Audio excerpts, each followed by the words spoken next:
Hello everyone, my name is Mohit and today we are going to discuss a very popular theory of personality which is given by Sigmund Freud. सबसे पहले हमको personality को define करना पड़ेगा कि personality क्या होती है. Personality meaning of personality is derived from the Latin word persona, जिसका क्या मतलब है कि एक मास्क था जो एक्टर्स के द्वारा यूज किया जाता था रोमन थिएटर्स में, जो उनके फेशियल मेकअप को चेंज कर देता था.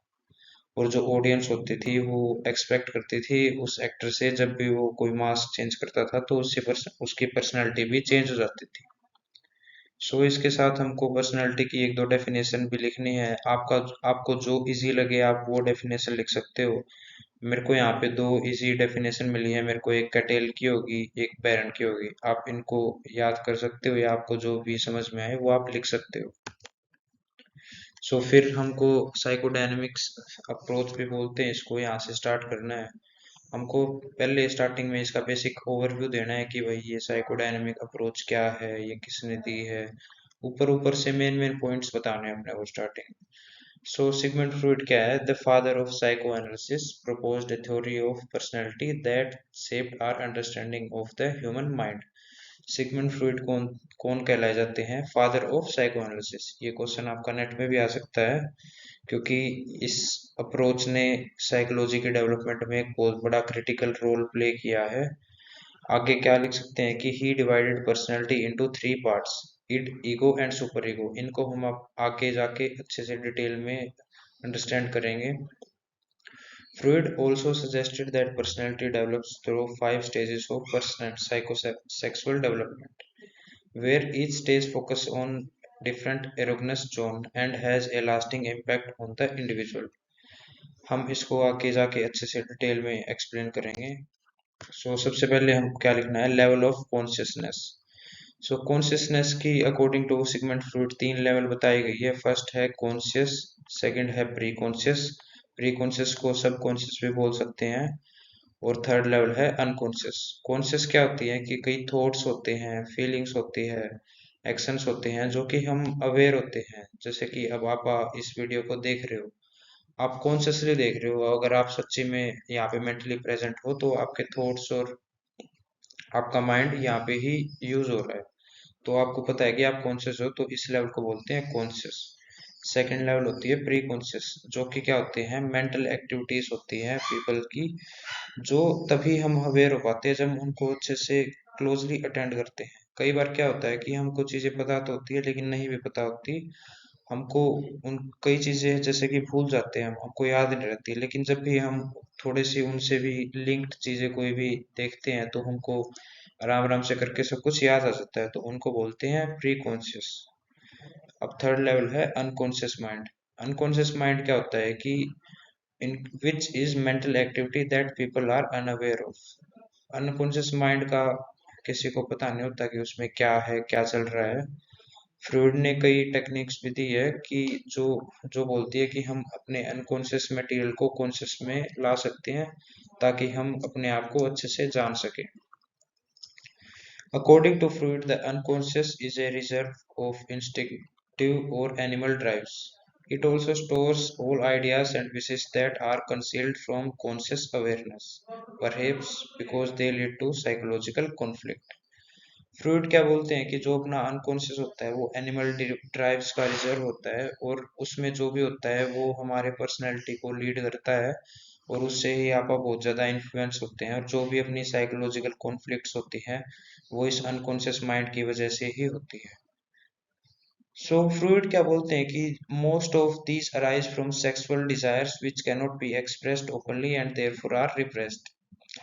फ्रूड क्या बोलते हैं कि अपने बहुत सारे अनकॉन्शियस माइंड में ऐसी ड्राइव्स होती हैं जो कि हम सोशली एक्सप्रेस नहीं कर सकते, क्योंकि वो अनएक्सेप्टेबल है अपनी सोसाइटी में, तो आप उन चीज़ों को रिप्रेस कर सकते हैं. तो फ्रूड का क्या कहना है कि फ्रूड बोलते हैं कि आप ऐसी चीज़ों को बाहर दिखा तो सकते नहीं, इसलिए अपना जो माइंड होता है वो अच्छे अच्छे तरीके ढूंढता रहता है जो कि सोशली एक्सेप्टेबल है, जो उन अनकॉन्शियस थॉट्स को बाहर यूज कर सके.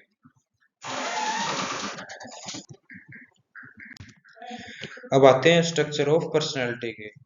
तो फ्लूइड क्या बोलते हैं कि अपने जो पर्सनैलिटी का स्ट्रक्चर है उसके अंदर तीन एलिमेंट होते हैं जो कि है इड, ईगो, सुपर ईगो। तो चलिए अब इनको डिटेल में स्टडी करते हैं। इड है first structure of personality. Id क्या होता है कि ये प्लेजर प्रिंसिपल पे काम काम करता है। प्लेजर प्रिंसिपल मतलब कि ये immediate gratification of sexual desires, primitive needs हो गई, एग्रेसिव इम्पल्सेस हो गया, ये रियलिटी नहीं देखता, ये बस अपने को जो चाहिए वो चाहिए। जैसे कि एग्जाम्पल देते हैं, कोई बच्चा है उसको आइसक्रीम चाहिए, तो वो अगर इड के अकॉर्डिंग चलेगा तो वो किसी से भी छीन लेगा उस आइसक्रीम को और खा जाएगा। वो रियलिटी नहीं देखेगा कि भाई वो उसको छीनेगा तो उसको उसके कॉन्सिक्वेंसेस भी देखने पड़ सकते हैं। जो इसका सेकंड एलिमेंट है वो है ego, which is very important in our personality. It grows out of id and seeks to satisfy an individual's instinctual needs in accordance with reality. जो ईगो है वो हमारे रियलिटी प्रिंसिपल पर काम करता है, जो कि हमारी इड को डायरेक्ट करता है एक मोर सोशली एक्सेप्टेबल वे में बिहेव करने में। फॉर एग्जाम्पल, अब आने पहले उस लड़के का एग्जाम्पल लिया था जो कि आइसक्रीम को खाना चाहता था, जो कि उसकी इड बोल रही थी कि भाई इमीडिएट उसको खा और फिर उसको प्लेजर फील कर।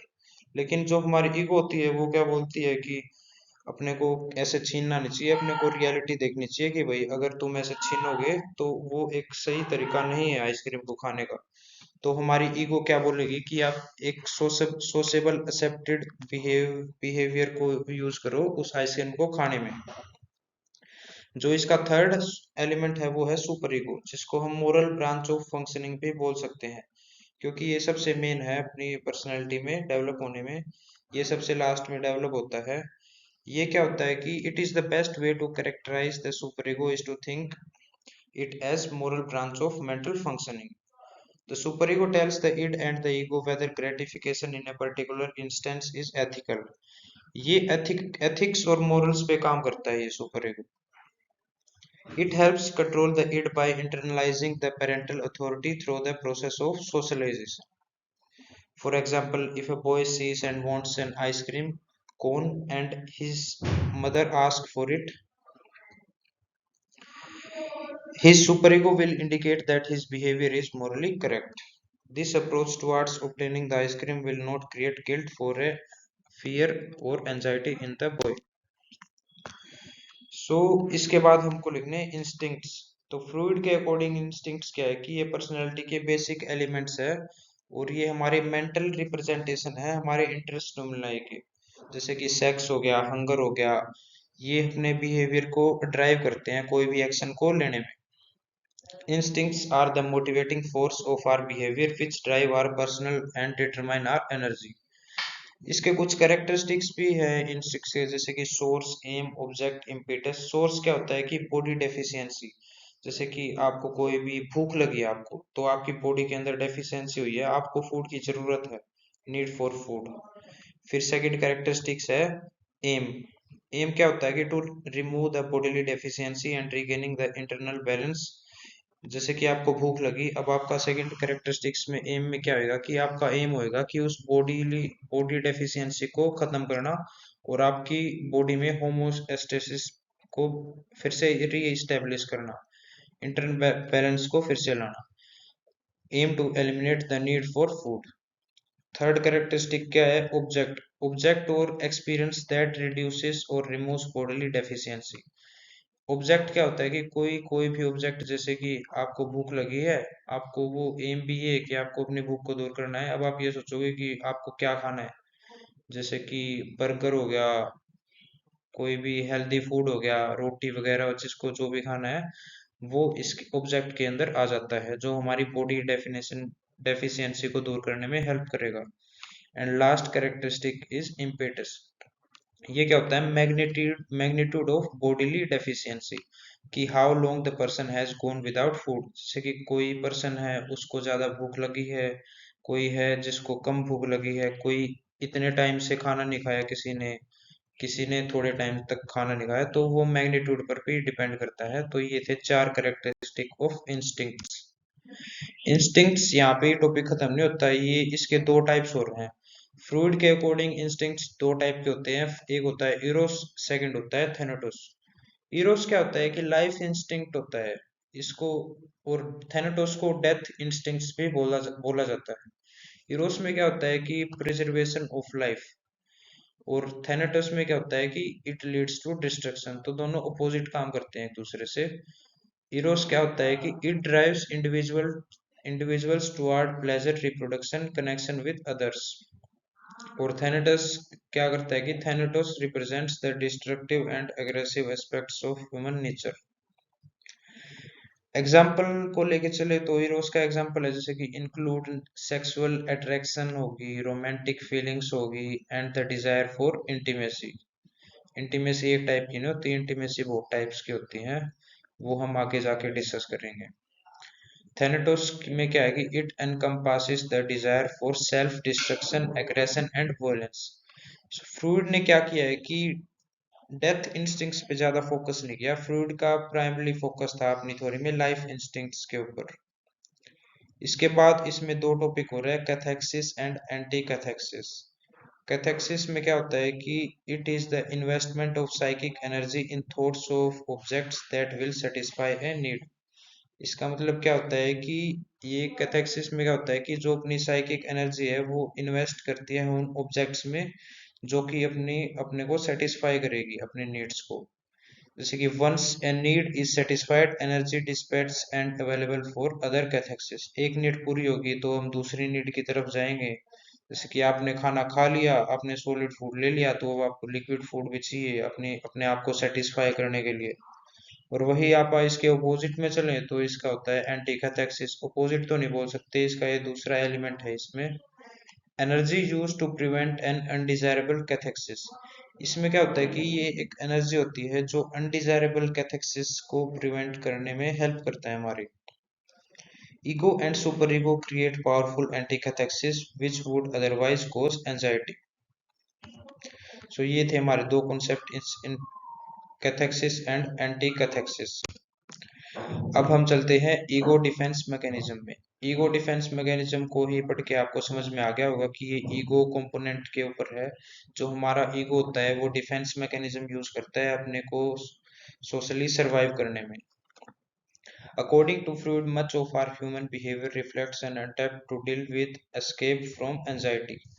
Thus, how the ego deals with anxiety largely depends how people behave. तो फ्लूइड क्या बोलते हैं कि जो अपना ह्यूमन बिहेवियर होता है वो बहुत सारा बिहेवियर रिफ्लेक्ट क्या करता है कि आप एंजाइटी से एस्केप करने की कोशिश करते हैं। और सबका तरीका अलग अलग होता है। कोई आप अलग तरीके से एस्केप करते होगे एंजाइटी से, मैं अलग तरीके से करता हूँ। तो वो सबके बिहेवियर पे डिपेंड करता है, इंडिविजुअल टू इंडिविजुअल।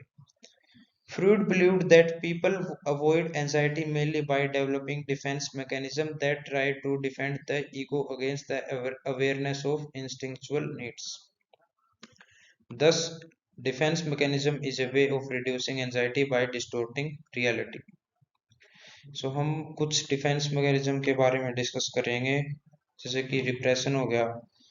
रिप्रेशन क्या होता है कि in which anxiety provoking behavior or thoughts are totally dismissed by unconsciousness। जैसे कि कुछ थॉट्स ऐसे होते हैं कि आपको किसी भी बात में टेंशन होती है जो आप सहन नहीं कर पाते, आपका दिमाग ओवरलोड हो जाता है। तो आप सोचते हो कि मैं ज़्यादा सोचूंगा तो फिर ठीक नहीं रहेगा, तो आपका माइंड एक ईगो डिफेंस मैकेनिज्म यूज करता है जिसका नाम रिप्रेशन होता है। तो आप अपनी सारी सैड फीलिंग्स को ऐसे ही बिल्कुल रिप्रेस कर देते हो अपने माइंड में। तो कई बार क्या होता है कि इसके कॉन्सिक्वेंसेस में कि आप कई बार उसके रिप्रेस करने के बाद कुछ ऐसे तरीके से बिहेव करते हो जिसका आपको खुद को नहीं पता होता कि आप ऐसा बिहेव क्यों कर रहे हो। तो ऐसा नहीं है कि वो आप बिना किसी रीजन के वैसा बिहेवियर कर रहे हो, उसके पीछे कहीं ना कहीं हमारी जो अनकॉन्शियस माइंड होती है वो कुछ शो करना चाह रही है। तो उससे क्या होता है कि जो हमारी रिप्रेस्ड फीलिंग्स होती है वो बाहर आने की कोशिश कर रही होती है। सेकंड है प्रोजेक्शन। प्रोजेक्शन क्या होता है, इसमें क्या होता है कि people attribute their own traits to others. जैसे कि अगर कोई इंसान गुस्सा है तो वो गुस्से में दूसरे इंसान से फुल हाई पिच में बोलेगा कि भाई मैं गुस्सा हूँ, तो वो दूसरे को भी एज एक गुस्से में ही देखने की कोशिश करेगा। Thus, a person who has a strong aggressive tendencies may see other people as acting in excessively aggressive way towards her him. वो सोचता है कि जैसा वो है बाकी बंदे भी वैसे ही है उसके सामने, तो वो अपने बिहेवियर को दूसरों के अंदर देखता है। वो देखता है कि अगर मैं ऐसा हूँ, मैं इस टाइम पे ऐसा फील कर रहा हूँ, तो वो बंदे से ऐसे एक्सपेक्ट करता है कि ये शायद ये भी वैसा ही फील कर रहा है। डिनायल, डिनायल के अंदर क्या होता है कि a person totally refuses to accept reality. कई बार क्या होता है कि आपको इतना ज्यादा सदमा लग जाता है कि आप रियलिटी को एक्सेप्ट करने से डरने लग जाते हो। जैसे कि फॉर एग्जांपल किसी बंदे को HIV एड्स हो गया, तो वो एक इतनी एंजाइटी से सफर करने लग जाता है कि वो कई बार मानता ही नहीं है। वो ऐसे डिनाई कर देता है सब कुछ को। वो सोचता है कि मेरे कुछ भी नहीं हुआ, मैं बिल्कुल सही हूँ। फोर्थ होता है रिएक्शन फॉर्मेशन। रिएक्शन फॉर्मेशन क्या होता है कि a person defends against anxiety by adopting behaviour opposite to his her true feelings. Reaction formation में क्या होता है कि कई बार आप एंजाइटी को कम करने के लिए अपने नेचुरल जो सेल्फ होते हैं ना, वो यूज नहीं करते। आप कुछ बनने की कोशिश करते हैं जो अपने रियल सेल्फ नहीं है। A person with strong sexual urges who channel his or her into religious favor present a classical example of reaction formation. Rationalisation में क्या होता है कि a person tries to make unreasonable feelings or behavior seem reasonable and acceptable. इसका example क्या है कि जैसे कि आपकी क्लास में एक लड़का है XYZ, वो एग्जाम में फेल हो गया, तो वो अपने फेल होने के ऐसे ऐसे रीजन देगा जो कि वो सोचेगा कि एक्सेप्ट हो जाए सोसाइटी में। जैसे कि वो बोलेगा कि उसका दिन खराब था, वो जब भी जिस पेन से वो एग्जाम लिख रहा था वो पेन अनलकी था। वो ऐसे ऐसे एक्सक्यूजेस देगा और अपने जो रिजल्ट है उसको अवॉइड करने के लिए रैशनलाइजेशन करने की कोशिश करेगा। People who use defense mechanisms are often unaware of doing so. Each defense mechanism is a way for the ego to deal with the uncomfortable feelings produced by anxiety. So ये जितने भी ego defence mechanism अपन ने discuss किए हैं यहाँ पे, हर एक का मेन मोटिव क्या होता है कि जो हमको हमारी एंजाइटी से दूर करना। However, Freud's ideas about the role of defense mechanism have been questioned. देखो, क्रिटिसिज्म तो हर एक चीज ही होते हैं। इस थ्योरी के भी बहुत सारे क्रिटिसिज्म मिलेंगे आपको आगे जाके। इसके अंदर और भी ईगो डिफेंस मैकेनिज्म्स की एक दो टाइप्स और हैं, जैसे कि सब्लिमिनेशन हो गया, डिस्प्लेसमेंट हो गया। डिस्प्लेसमेंट आप इतना ज्यादा लिखने की जरूरत नहीं है एग्जाम में, आपको ऊपर ऊपर से बता देता हूँ कि डिस्प्लेसमेंट क्या होता है कि आप एक जगह गुस्सा दूसरी जगह पे उतार देते हो। जैसे कि आपको आपको आपके बॉस ने सुनाया है, आप कोई काम पूरा नहीं कर पाए टाइम पे और आपके बॉस ने आपको सुना दिया। तो ऐसा तो है नहीं कि आप अपने बॉस को उल्टा सुना सकते हो, क्योंकि आपको तो फियर है कि वो आपको जॉब से निकाल देगा या आपकी सैलरी कट कर देगा। तो आप क्या करोगे, वो जो गुस्सा आपको बॉस के ऊपर आ रहा था वो आप अपने से किसी कमजोर इंसान पे निकाल दोगे। जैसे कि आपके पास कोई हेल्प मांगने आएगा या आपसे कोई छोटी एज का हो या जिस जो भी आपसे नीचे हो, तो ये होता है डिस्प्लेसमेंट। और सब्लिमिनेशन क्या होता है कि आप अपनी एंजाइटीज को अच्छे से यूज करते हो एक प्रोडक्टिव वे में। तो ये एक अच्छी ईगो डिफेंस मैकेनिज्म है। अब चलते हैं स्टेजेस ऑफ पर्सनैलिटी डेवलपमेंट। इसका दूसरा नाम भी है कि साइकोसेक्सुअल स्टेजेस भी बोलते हैं इसको। इसके अंदर 5 स्टेजेस आती हैं: oral, anal, phallic, latency, genital. तो फ्रूड क्या बोलते हैं कि अपनी पर्सनैलिटी आराम आराम से इस्टेब्लिश होती है स्टार्टिंग ईयर्स में। अगर आप उनको अच्छे से इस्टेब्लिश कर पाते हैं, अच्छे से सक्सेसफुली पास हो जाते हैं हर एक स्टेज में से, तो अपनी पर्सनैलिटी अच्छी बनती है, हेल्दी बनती है। लेकिन अगर किसी भी स्टेज में आप रुक जाते हैं तो बाद में जाके अपने को उसकी दिक्कत होती है। जैसे कि कई बंदों के ट्रोमास हो जाते हैं या अर्ली चाइल्डहुड प्रॉब्लम्स होती हैं जो कि बाद में जाके ठीक करना थोड़ा सा मुश्किल होता है। तो चलिए फर्स्ट स्टेज पे बात करते हैं जो कि है ओरल स्टेज। ओरल स्टेज क्या होता है कि एक नया नया बच्चा पैदा होता है। वो इन्फेंट क्या होता है कि उसका प्राइमरी प्लेजर सीकिंग बिहेवियर होता है उसका। उसकी ईड डेवलप होती है इस टाइम पे, उसको कुछ नहीं पता कि रियलिटी क्या है और मोरल एथिक्स वगैरह उसको कुछ पता नहीं होता। उसका बस ये होता है कि उसको अपनी इमीडिएट नीड्स ऑफ ग्रेटिफिकेशन को पूरा करना होता है। उसकी जो मेन फोकस होता है इस स्टेज में वो होता है फीडिंग हो गया, थम सकिंग हो गया, बाइटिंग हो गया, बैबलिंग हो गया। तो फ्रूइड क्या कहते हैं कि thus Freud, an adult who considers the world a better place, probably had difficulty during the oral stage of development. सो फ्रूइड क्या बोलते हैं, अगर कोई इंसान ओरल स्टेज में अच्छे से डेवलप नहीं हो पाया तो उसको बाद में जाके ओरल स्टेज से रिलेटेड प्रॉब्लम्स आती हैं। सेकंड स्टेज है एनाल स्टेज। एनाल स्टेज क्या होता है कि it is found that around ages 2 to 3 the child learns to respond to some of the demands of society। जो बच्चा जब 2 या 3 साल का हो जाता है तो उस टाइम पे बच्चा सोसाइटी की थोड़ी बहुत डिमांड्स के ऊपर फोकस करना स्टार्ट कर देता है।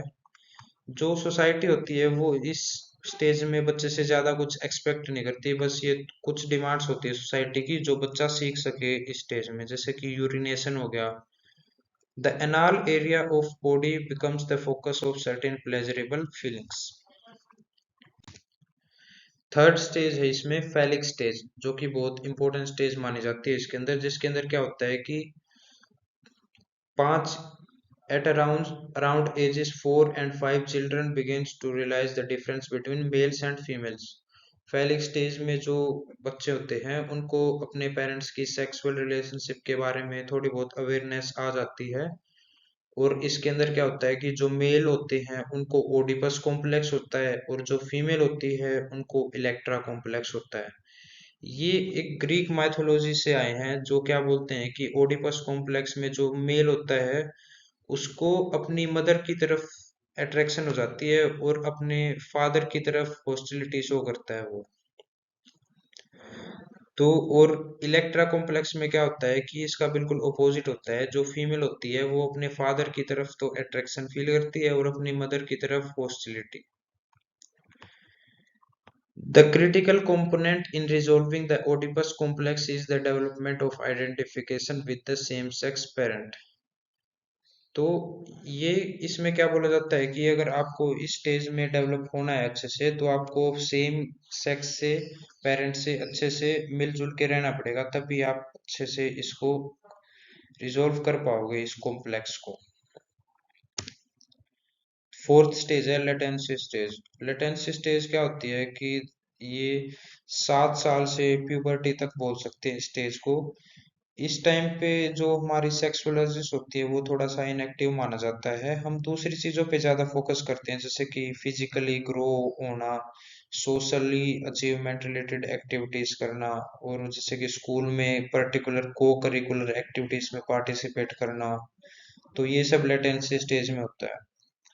तो लास्ट स्टेज पे आते हैं जो कि है जेनाइटल स्टेज। जेनाइटल स्टेज में क्या होता है कि the person attains maturity in psychosexual development. इस टाइम तक बच्चे को पूरी अवेयरनेस हो जाती है पूरे अपने अपोजिट जेंडर से कैसे सोशली एक्सेप्टेबल वे में डील करना है और कैसे बात करनी है। और इस टाइम तक क्या होता है कि एक हेल्दी पर्सन को ये हो जाता है कि वो अच्छे से एक्सप्रेस कर पाता है अपने आप को और दूसरों को समझ पाता है। Fruit theory also postulates that as children proceed from one stage to another stage of development, they seem to adjust their view of the world। इसके अंदर एक वो है कैच जो है फिक्सेशन। फिक्सेशन क्या होता है कि कोई बच्चा किसी स्टेज से अच्छे से पास नहीं कर पाता तो वो एक ही स्टेज पे फिक्स हो जाता है। जैसे कि लेटेंसी स्टेज है, लेटेंसी स्टेज पे अगर बच्चा अच्छे से ग्रो नहीं कर पाया तो वो इसी स्टेज पे फिक्स ही रह जाता है, वो आगे ही नहीं बढ़ पाता, तो उसको बोलते हैं फिक्सेशन। इसके अंदर एक कॉन्सेप्ट और है जो कि है रिग्रेशन। रिग्रेशन क्या है कि regression is also a likely outcome in such situation, it takes a person back on a earlier stage. जैसे कि regression occurs when a person's resolution of problems at any stage of development is less than adequate। In this situation, people display behaviors typically of a less mature stage of development। I hope आपको अब तक अच्छे से सब समझ में आ गया होगा। आपको अगर अच्छे से समझ में नहीं आया और आपको समझना नहीं है तो आप यहाँ से नोट्स ले सकते हो और आप उनको कॉपी कर सकते हो।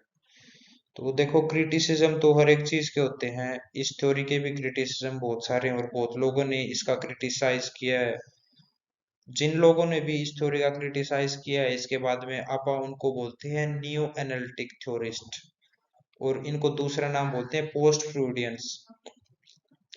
इन्होंने क्या किया है कि क्रिटिसाइज किया है कि फ्रूड को, कि उन्होंने सेक्सुअल बिहेवियर पे के ऊपर ज्यादा वो किया है फोकस, और इड और ईगो के कॉन्सेप्ट के ऊपर वो इन्होंने ज्यादा फोकस किया है।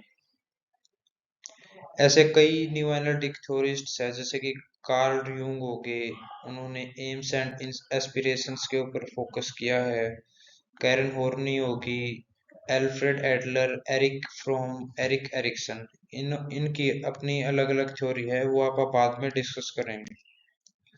इसके अंदर फ्रूड ने कई टेक्निक्स भी यूज की है, डेवलप की है, जिनका काम क्या होता है कि जो अपने अनकॉन्शियस वर्ड में जो भी बातें होती हैं उनको कॉन्शियस माइंड में लेके आना।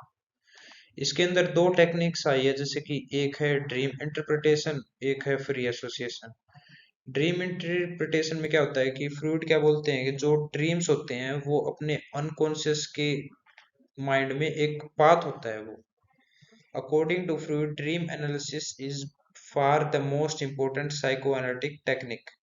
He often referred to dreams as the royal road to the unconscious. Psychoanalysis may interpret dream to get insight into working of your unconscious mind. और फ्री एसोसिएशन में क्या होता है कि free association is an exercise during which the psychoanalyst encourages you to freely share your thoughts. Psychologist क्या बोलता है कि फ्री एनालिसिस में कि अपने जो भी उसका सब्जेक्ट होता है, जो भी उसका वो होता है, हेल्प थेरेपी लेने के लिए आता है, उसको रिलैक्स करवा देते हैं और उसको बोलते हैं कि भाई आपके दिमाग में जो भी आ रहा है वो आप बोल सकते हो। तो ऐसे ही वो बोलते बोलते कहीं ना कहीं पे साइकोलॉजिस्ट इतना ट्रेंड तो होता ही है, प्रोफेशनल होता ही है, कि वो जो जहाँ पे भी दिक्कत आ रही है वो उसको पहचान लेता है। इसके इस प्रोसेस में कुछ वो भी होते हैं कॉन्सिक्वेंसेस, और कुछ अच्छी बातें भी होती हैं, जैसे कि इस सब ये सब चलते चलते बोलते बोलते कई बार जो सब्जेक्ट होता है वो बिल्कुल चुप भी हो जाता है, बातें छुपाने लग जाता है, और कई बार वो अनकॉन्शियसली भी बातें चुप हो जाता है, बिल्कुल कुछ बोलता ही नहीं है। एक ट्रांसपेरेंस भी होता है इसके अंदर, पॉजिटिव ट्रांसपेरेंस, नेगेटिव ट्रांसपेरेंस, वो ज्यादा डीप नहीं जाएंगे आप। तो ये जो साइकोएनालिटिक थेरेपीज होती हैं वो बहुत सारी कंडीशंस को ट्रीट करने में हेल्प करती हैं, जैसे कि एंजाइटी हो गई, डिप्रेशन, इमोशन स्ट्रगल्स और trauma, identity problems, self esteem issues, self acceptance, psychosomatic disorders, और बहुत सारे इश्यूज को रिसोल्व करने में हेल्प करती है। सो थैंक यू, आज का यही टॉपिक था हमारा, आई होप आपको समझ में आया होगा अच्छे से। Thank you.